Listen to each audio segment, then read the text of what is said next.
Kumja English and Shubna Amage, census report the Yumpham Oiraga, state as a delimitation, the thabak thouram sing, Pangthokpa Yaroi, haibagi campaign ama, lakliba tang maheiroi maheiroi tarukna, changshinba houragani haina, laothokkhre loinana, campaign asida seasinagadaba, booklet amasung thouram. Hiramasigi matang dan ngasi, Manipuri Press Club ke loktak hall the Pangthokpa, Paugimipam Amada, maheiroi taruke coordinator, and Dana Kumarna Hai. Kumja English and Shubna Amage, Maong Madal Tadaba census report the Yumpham Oiraga, delimitation ki thabak thouram sing, Pangthokpa Yaroi, haibagi campaign ama, lakliba tang changshinba houragani. Hairiba campaign asida seasinagadaba booklet amasok ngasi phongdokle. Delimitation in Manipur, risks, reforms and the road ahead haina minthon ba booklet asida yauriba article ase Professor R.K. Narendra ibane. Maheiroi tarukna changshinba campaign ase yam punba mafam amate maheiroi changsingda mapung oina chatagani karigidamak kumja English and Shubna amage census report the Yumpham Oiraga delimitation Pangthokpa Yaroi doribano haibadu booklet asida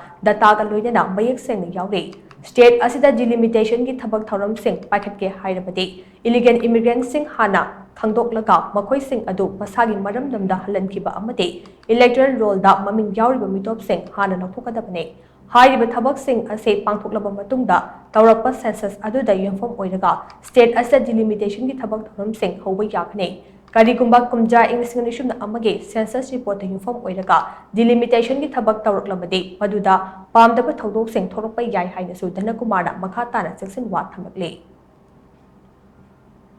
that 24 dagi tongan ba maheiroi changsing tongan lufam singda mai luptaru ki thomi singna hariba bulela si pura kanda lamdam asida 2001 gi census ki report matungina delimitation tawba yaroi haiba se masi achoba campaign ama sathaba haujaragani masi ekoina 2001 gi census report matungina delimitation tawba yaroi haiba si karigidamakta hairibano haiba si hariba booklet asigita yamna mayak sengna marik chumna yawrba wafam pot ka loinana haisi data jinga loinana yawjari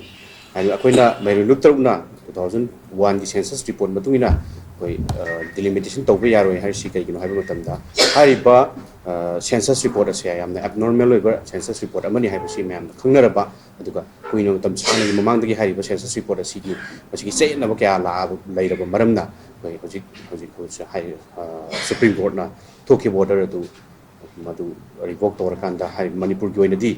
koi tongan bampham singda leiriba ko singdi lam singda kai leiriba ko gi illegal immigrants sing influxing se masi detect amadi default tawra matungda yamna marik chumba yamna miyamna yaba census sama tawrakanda delimitation tawbududi ko miyamna yai